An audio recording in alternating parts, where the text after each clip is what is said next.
Welcome back, everybody, to the new episode of Draft to Glory Montreal Expos as we sit after opening day 1914. After having a draft for the ages with Willie Mays, with Ken Griffey and his son in the same draft, how is that possible?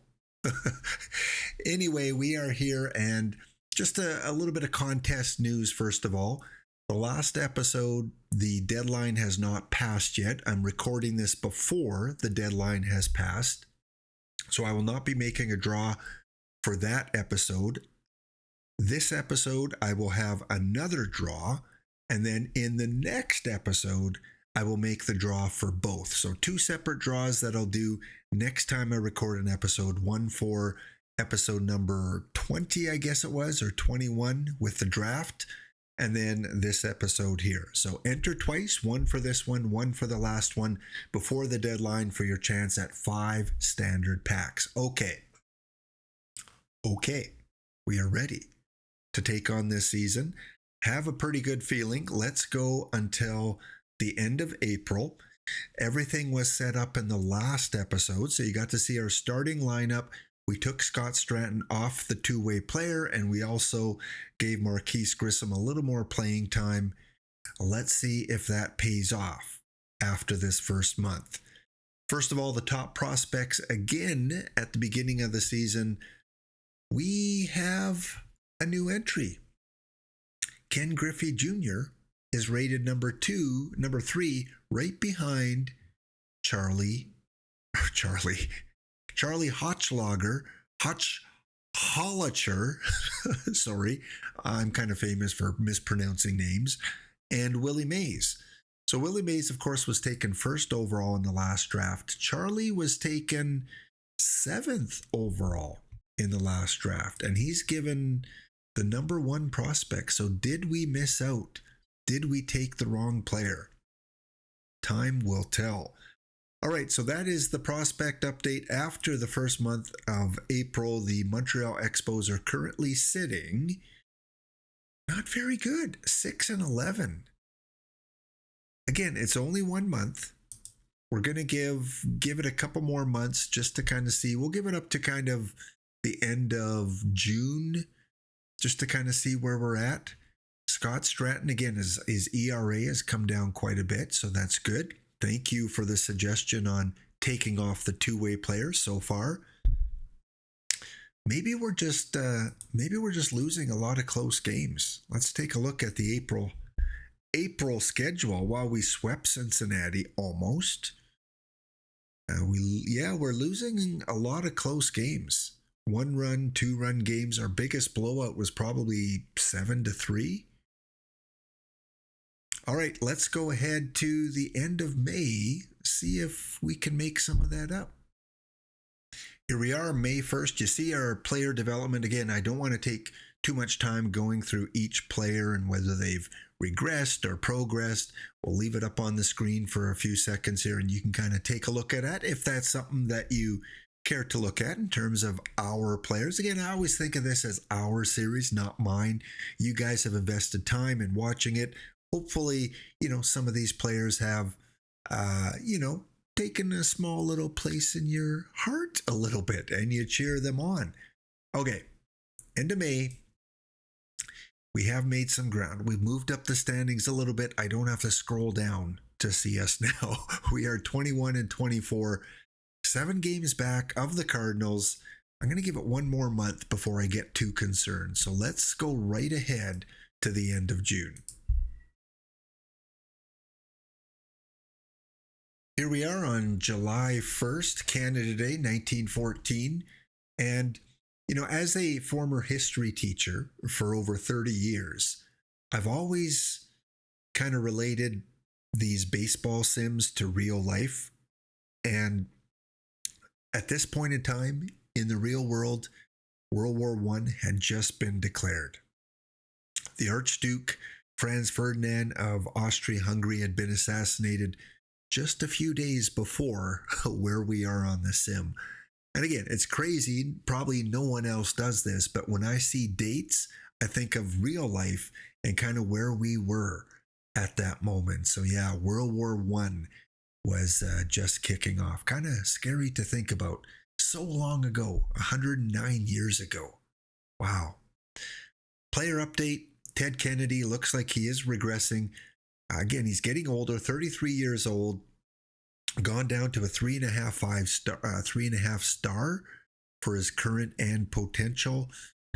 Hopefully, it's just a little blip. Again, he is getting older, so it is kind of expected. Montreal has made 500, so we are making some ground. Again, I'm not going to tinker too much because we are improving every month. We seem to get a little bit better. And I am going to move Scott Stratton up to the number 2 slot. He's having a great season, 12-9, 196 ERA. Bullpen other than Spike, who again probably shouldn't be on the team. In fact, do we move him off now? 37 years old. The problem is I'm so loyal to a lot of these players. I just don't want to move them down. But we do have that one player in the minors. Let's take a look at him. How is he doing? Mr. Collins. He's doing pretty well. That one pitch, that slider, still has some room for improvement. 20 years old, almost 21. I don't want to move him up yet. I just don't want to take that chance on moving him up. And there's no one else really that I can move up to take the role of, who was it here? Who was that player? Manera? Yeah, Spike. No one really that we can move up for his role. Because he's a, 2.5 star player. And pitching wise, we don't have anyone as good for an overall. So we're going to leave it for now. We're improving each month. Let's see how things go in terms of our batting stats. Let's kind of find out who's leading the team here. We've got, we want the stats for the entire year. Don't want any kind of split. There we go. Actually, we just want the major leagues. Okay, what do we got going on here? 330 for Patsy Donovan in a relief role. Paul Molitor, 294. Nothing really to brag about. Cal Daniels having another good season at 317. Look at the overall leaderboard, the short leaderboard. Jackson tied for the league lead in home runs, and Kennedy with the most strikeouts. So we'll make that one little change here because Stratton again is having a really good season. He's pitched the most innings of the 3 pitchers. And let's take a look at his game log a little bit. Yeah, he's given up 5 earned runs once, and everything else has been 3 or less. So again, thank you for that suggestion of taking off his hitting. Seems to have helped. All right, let's go to the end of July. August 1st, again, a lot of player development. You can kind of take a quick peek here. Cal Daniels looks like he's improved. Juan Pierre's gone up a little bit. Maury Rath, one of our young prospects, has improved to a 2.5 star. And Jerry Martin, kind of moved up. Same with David Green. So we're looking pretty good in terms of our prospects. Still not a lot of players that I want to move up to the majors other than that pitcher. He might be the only guy that comes in later in the season if we're close to a playoff position, which we are not. We went from 500 to 469. Now things are getting a little more serious. Now we have to do a little bit of investigation here. Is it just a matter of moving players around? I mean, let's take a look at where we're really suffering. We're first in on-base percentage, second in WOBA, third in WAR. So again, I think our hitting is okay. Seventh in zone rating. It's that defense. FIP is one of the worst. We let up a lot of runs, probably because of the defense. Yeah, I think our target is pretty clear. We need to improve our defense. And that's not going to be done in 1 year. With no trades, no free agents, we're going to have to take some time to do that over the next few seasons. I wanted this to be a challenge, and it is. It is proving to be a pretty good challenge. I may have made the mistake in the early drafts to go offense and go for all these high-profile offensive players and maybe not focusing on defense enough. So I think for the next few drafts, unless there's, a Babe Ruth that comes along, we're going to really look at the defensive players that still have a little bit of a bat. Okay, let's go on to the beginning of September. September 1st, getting close to the playoffs. Before we look at our overall record, Scott Stratton, I kind of like the path he's on now. I was really worried, like I was with Roy Halladay, but his movement has gone from a 70 to a 75, and in dead ball, that's kind of important. He is back to a 4.5 star potential. At one time, he was down to 3. So I think we saved him. We saved him just in time. Some of the other players, again, you can kind of go through and look at the player development. They've gone up a little bit or down a little bit. Not too drastic of a change for many of them. Joe Sewell, remember when we drafted him in I think it was episode 2? Remember all the blue that he had? Yeah, he was projected to be really, really good. In fact, I might be able to check it out here. Yeah, his ratings were 75 contact, 70 eye, and what is he now? 60 contact and 60 eye. So he's dropped pretty quickly, but he's 32 years old, still a 4-star potential. And the average, I'm at a point now where if I have to replace him, I don't feel bad because his last 2 seasons, he's really dropped off in terms of contribution.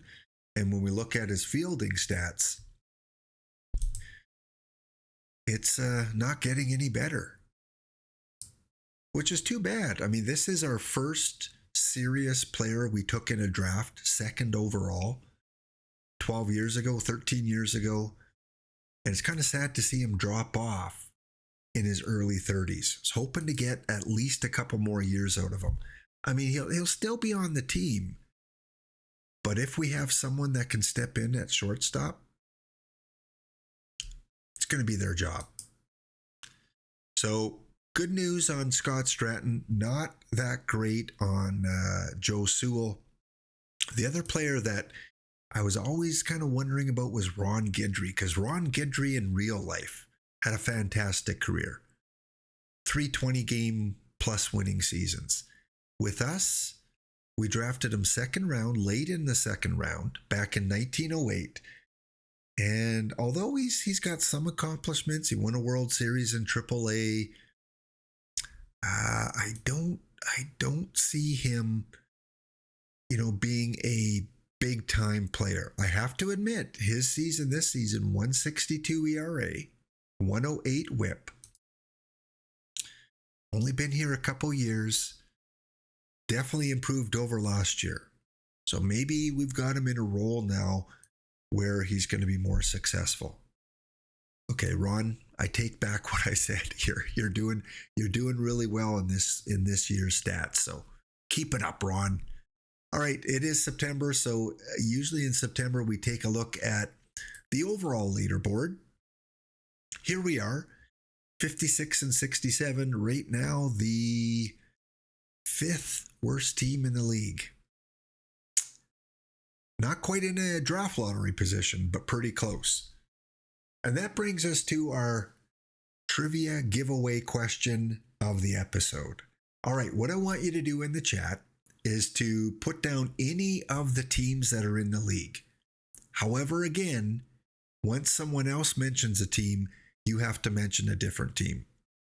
So we haven't had double-digit entries yet, so I think we should be safe and have all the teams covered. But if you want to win 5 standard packs, all you have to do in the comments, put down one of the teams in the league plus your perfect team username. Good luck, and we'll make the draw on the next episode. Deadline for this one will be Saturday noon Eastern Standard Time. So that would make it, let me just double check the calendar here, Saturday the 16th, noon Eastern time, to be part of the contest. All right, let's take a look at the overall statistics. 10 home runs. We're starting to get into the later dead ball years, so we might start seeing those home runs pick up. Jimmy Williams, 27 years old. What else do we got? We've got Dan Brothers, 499. Wow, it's pretty good. 499 OBP. Look at all the awards. Here's a guy. As soon as I saw him on the draft list, I wanted him, but I knew we wouldn't get him because we picked a little bit later. This is the second serious draft, 1902. He went first overall. This is kind of what Joe Sewell looked like and does not look like this anymore. So Dan Brothers is keeping up the pace. Okay, let's see who else we have here. Any other big familiar names? Not really. Let's go take a look at the streaks. Any of our players on any kind of streak? Hank Aaron and who is this guy? Shad Berry. 19 game hitting streaks this season. There we go. Paul Molitor, 8 game scoring streaks. So finally we get an Expo in the streak column. Paul Molitor, 2 game home run streak. We've got Dick McBride, 10 game consecutive save streak, which is ongoing. Still alive. Look at this guy. Wow. Wow. Yeah, I mean, it's a dead ball profile. And doesn't have much of a pitch. He's got a little bit of a fastball. So for him to have a 10 game save streak, that's pretty good. Ted Kennedy, 28 inning scoreless streak. Way to go, Senator. The Senator is delivering. Okay, let's go to, we're going to go to the end of we'll go to the end of the regular season because the the Expos are 11 and a half games back. Too much to make up. So let's just go to the playoffs. All right, here we are on October 8th, 1914, into the playoffs here. Before we take a look at who will make the playoffs and where we ended up, retiring just one player this year. So one of our players, 24-year-old Herbert Jackson, who really, we didn't expect much. He was an inaugural draft player, drafted 23rd round. So 35-year-old who didn't even play in any league. Well, maybe he did. All levels combined, yeah, he played some AAA up until 1911. So Mr. Jackson, with a 2-2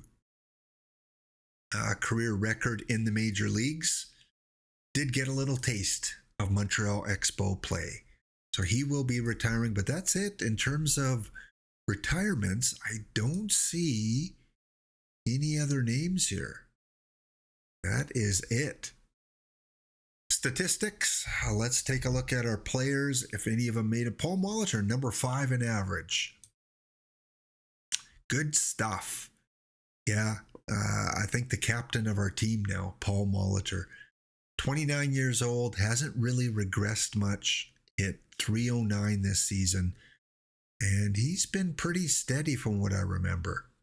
309, 262, 292, 317. Yeah, he's been really good for us. And again, we drafted him round 1 of the 1905 draft, 6th overall.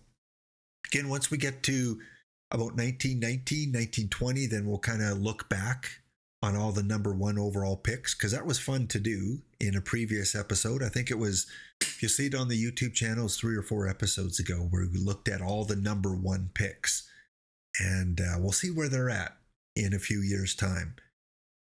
One of the stats that, amazes me for this time period is the stolen bases.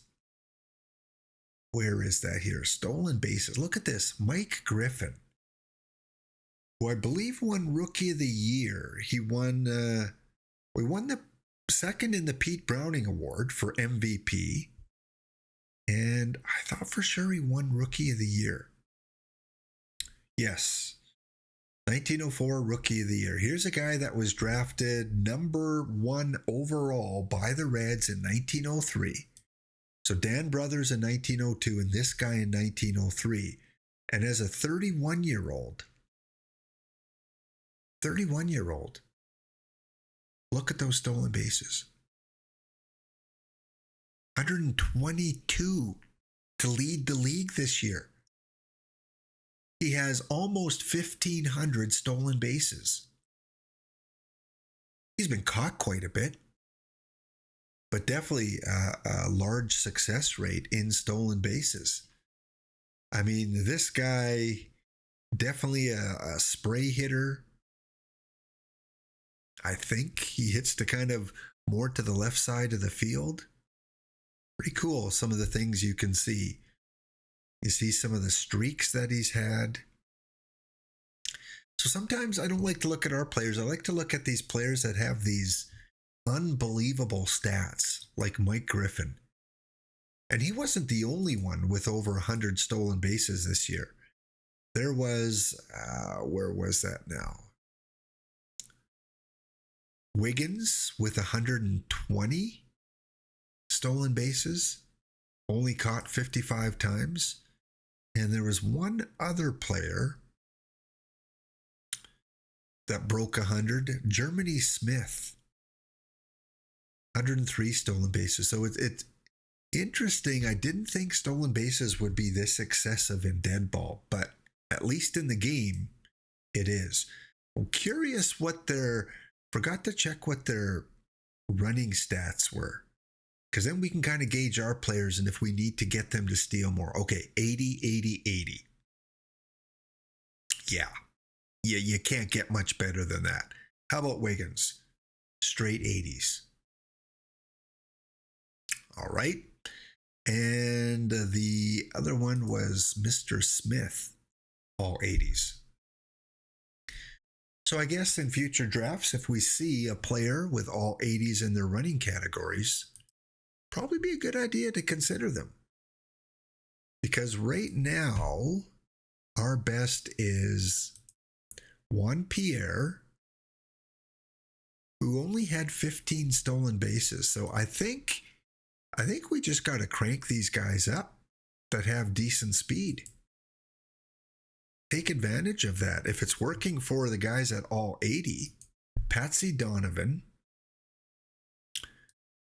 what's he at? He's at pretty close to all 80s. So let's crank his up a little more. And probably Juan Pierre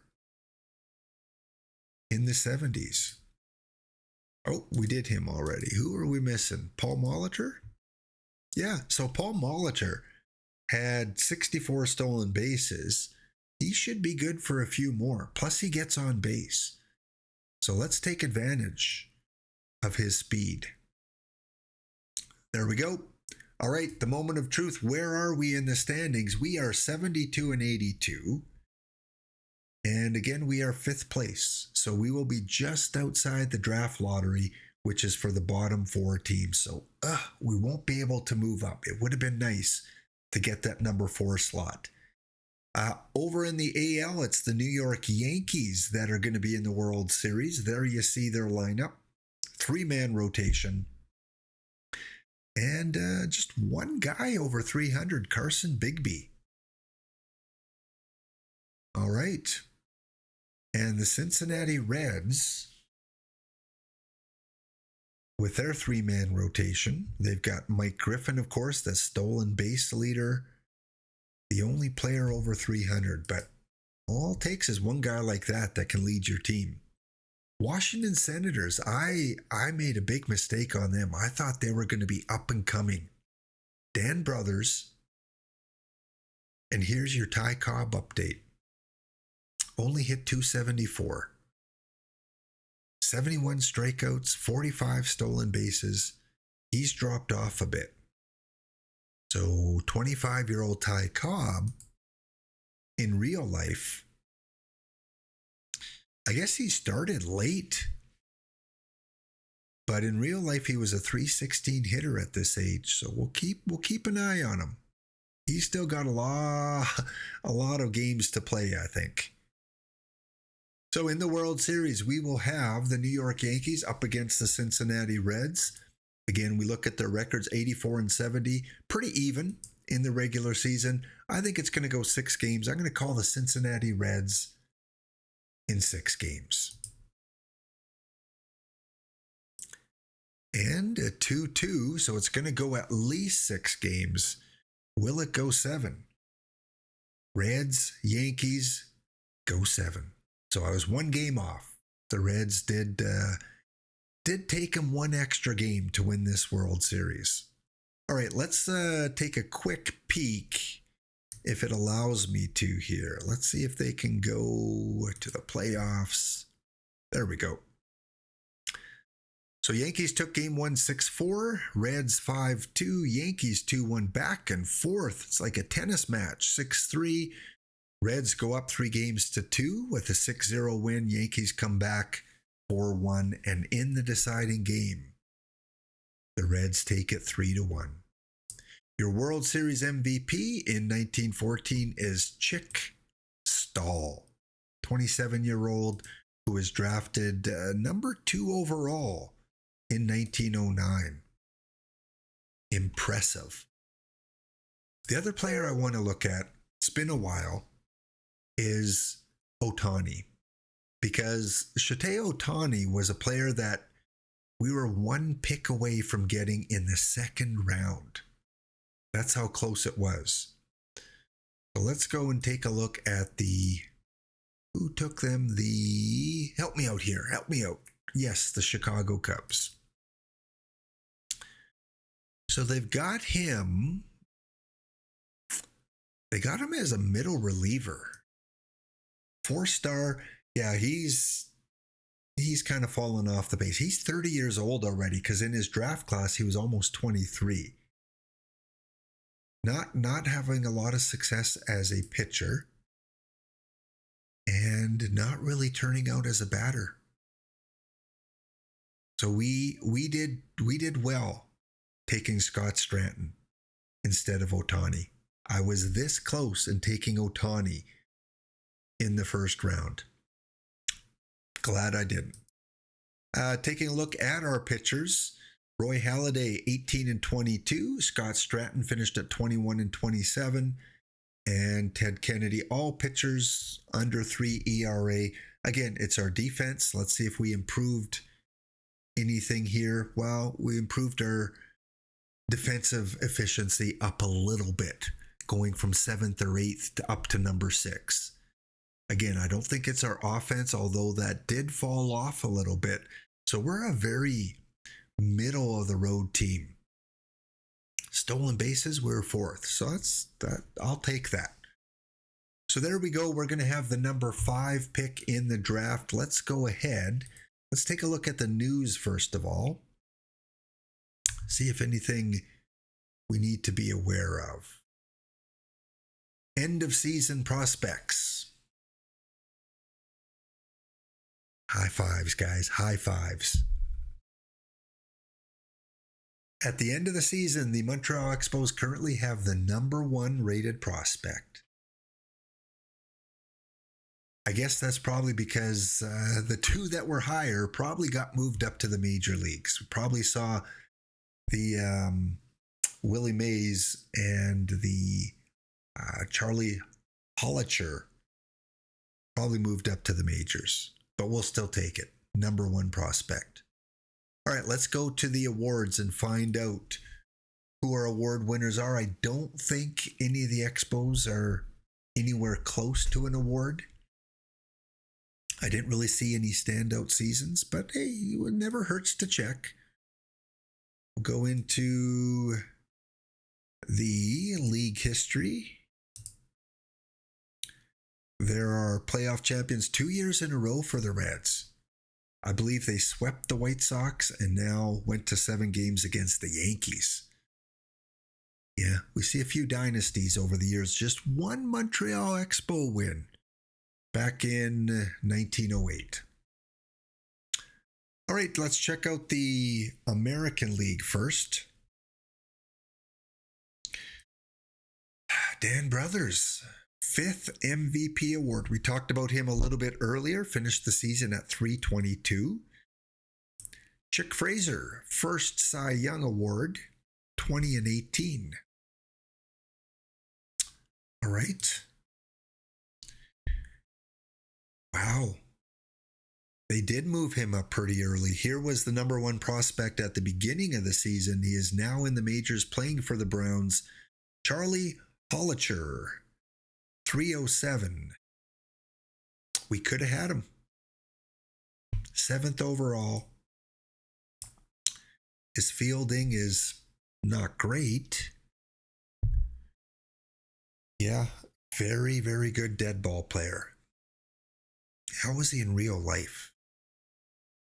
Short career. So congratulations, Rookie of the Year, and we do have a Reliever of the Year, Jose Valverde. 1-5, 6-4 this season, 25 saves to lead the league. So yeah, well deserving. And in our league conference, Mike Griffin is your MVP, his first MVP award, probably based on that average in stolen bases. Mo Drabowski is the Cy Young winner, 1.99 ERA, went 24-15, 164 strikeouts. And Willie Mays.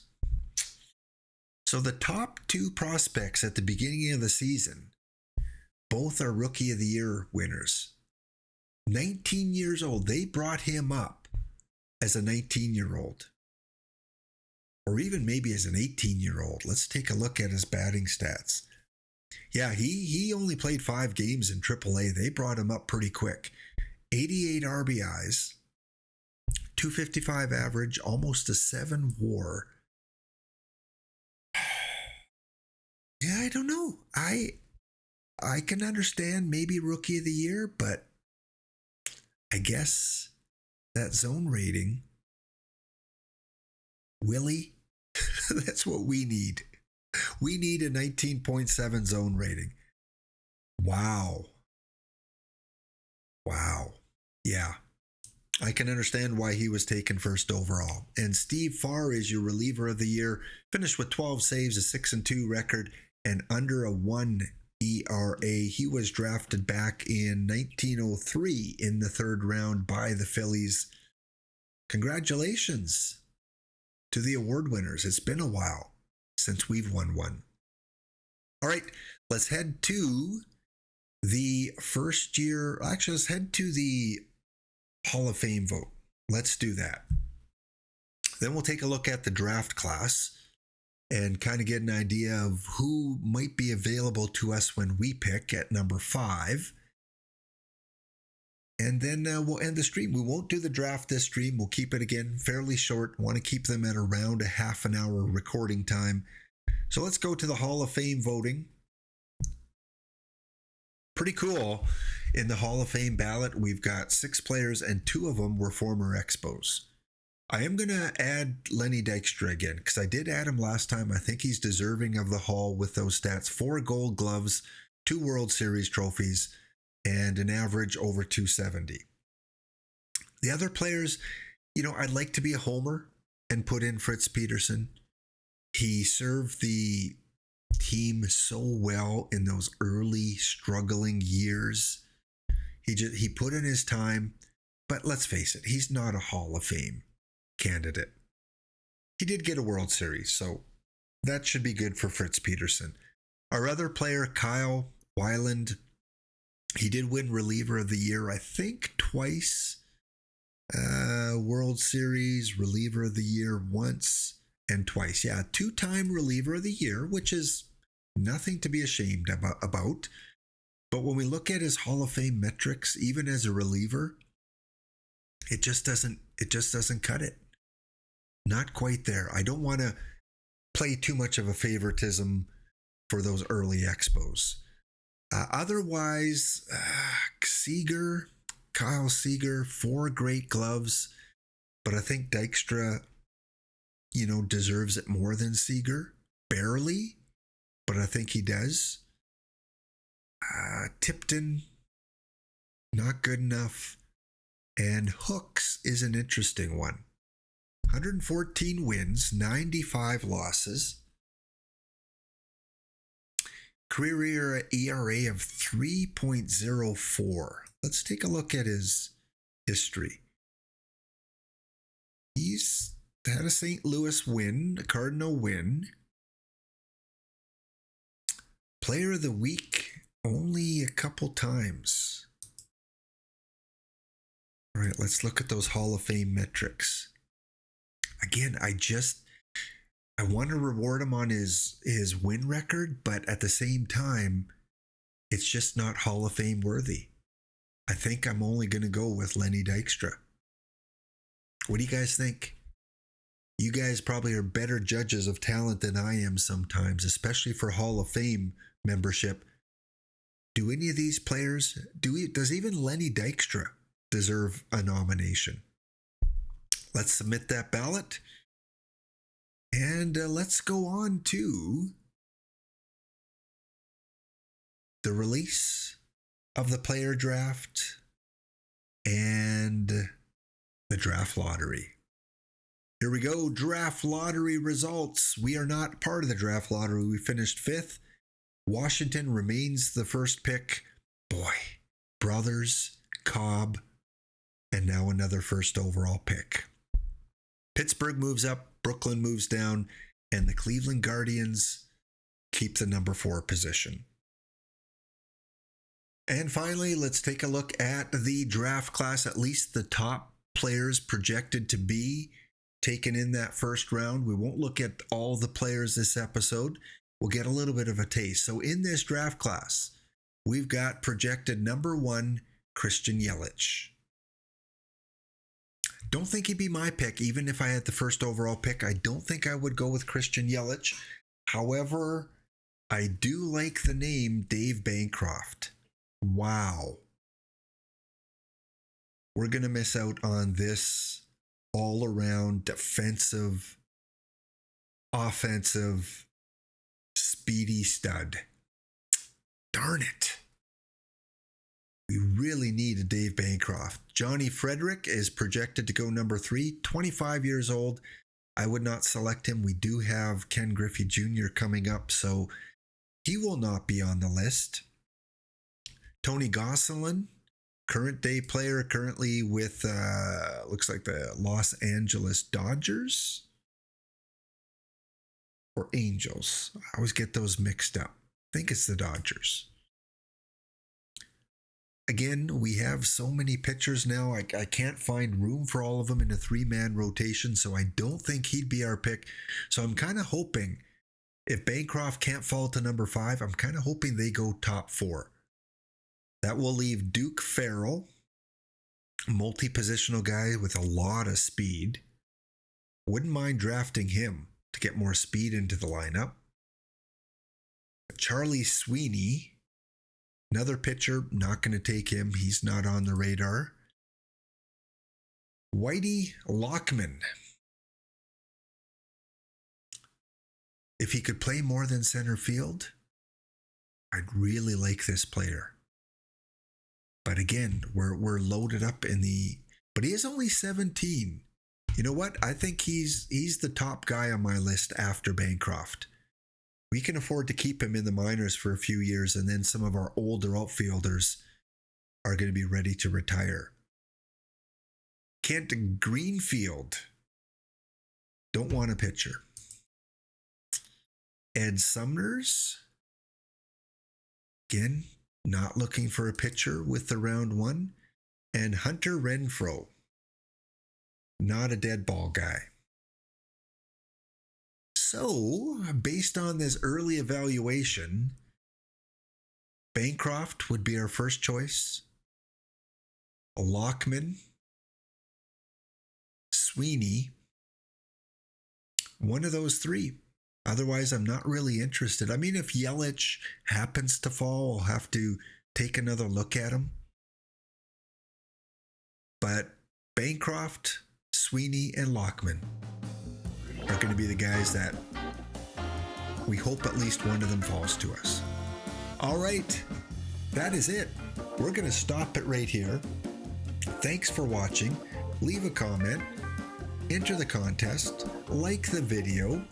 You guys make recording this so fun. The fact that you guys are leaving comments, are leaving likes, they are getting views.